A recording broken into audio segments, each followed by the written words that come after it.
ইবানকে দাও। এই যে ইবানকে দাও, ইবান কথা বলো। ইবান এটা কি শাক? হ্যাঁ এটা কি শাক? এটা পিঠা আরে ওটা তেলা কচু শাক।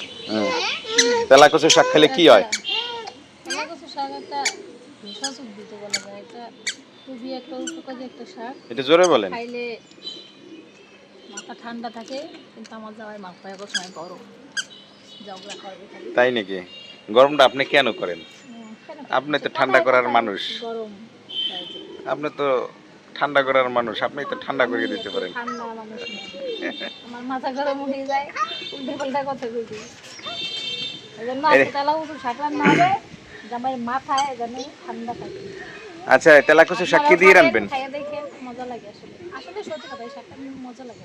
তেলা কচু শাকটা কি দিয়ে উপকার রানবেন? আছে, কি উপকার আছে অত ভালো না জানলেও মনে করো তা কি দিয়ে রানবেন? মজা লাগে। আজকে রান্না করবো মাছের মাথা দিয়ে, রুই মাছের মাথা দিয়ে। মাছের মাথা তো সবাই থাকবে না, তারা কি মাছ ভাবে? দিয়ে রান্না করলেও হবে, আলু দিয়ে খালি নিরামিষ রান্না করলেও হবে। নিরামিষও ভাল লাগে। একটু আলু দিলেই হবে।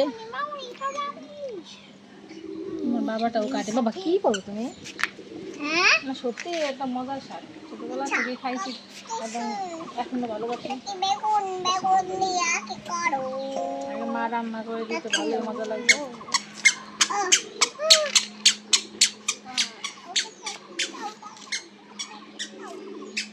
আমার কি করছে